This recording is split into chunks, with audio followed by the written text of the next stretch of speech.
In an emergency, they're often the very first to answer the call, quite literally.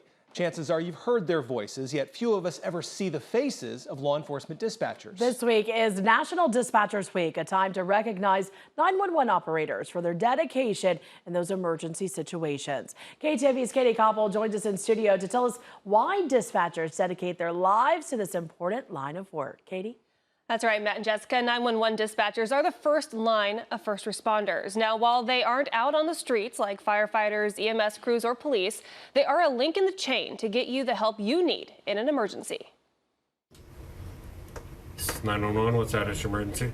So we are in the Woodbury County Communications Center, which is kind of a centralized dispatch center for all of Woodbury County. They are your first call in any emergency. Sometimes it's the scariest or worst day of their life. Dispatchers play a critical role in emergency response. They are the first responder, the first interaction with somebody that is having a crisis. Wendy Hess is the Communication Center Director for Woodbury County. Her call center, which handles all emergency calls for Woodbury County EMS, fire, and law enforcement, plus North Sioux City, South Dakota, handles an average of 50,000 911 calls and 150,000 non-emergency calls annually. Of those calls, we take about 20,000 annually result in the dispatch of a high priority incident. So whether a medical call or a police call that's high priority. We call those priority 1 calls where there's a potential loss of life or property. Across the river, the Dakota County, Nebraska Communication Center handles emergencies in that county. And we could go from doing absolutely nothing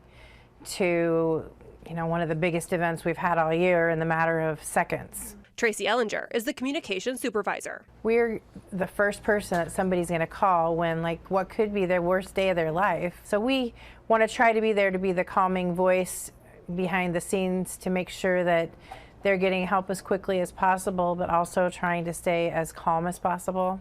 10-4. Dispatchers hear the worst of the worst, and that can take a toll. They take a lot of calls that are just really tough emotionally, and they hang up the phone and then answer the next call. These communication centers are staffed 24/7 with a team of talented dispatchers ready to help you through any emergency. Nobody calls 911 because they're having a great day. They're calling 911 because something extremely stressful or a crisis is happening in their life and they need help, and we're here to provide that. The 911 Communications Center never closes, and there's always someone there to answer the phones. In moments of severe weather, like the storm Siouxland saw yesterday, dispatchers field emergency calls through the wind and the rain. When Woodbury County and surrounding areas were in a tornado warning, and many, like us here at KTIV, took shelter, those in the Communications Center in Woodbury County stayed on the line the entire time.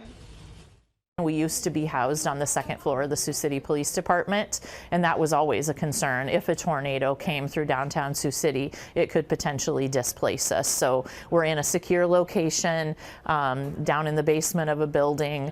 We do have backup procedures in place should we need to leave this for some reason, but we've never had to do that. In Dakota County, the Communications Center is not located in the basement of the building, but it was designed to be a safe place in the event of severe weather. It is a tornado-safe area that's made with thicker concrete walls. I mean, if you can see, even the door frames are thicker.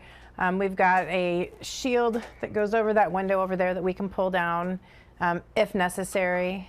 So it is a safe room. It's not made as a place for people to congregate, but it is made safe for those who are within it and to keep the equipment safe so that hopefully we can still maintain communication regardless of what's going on.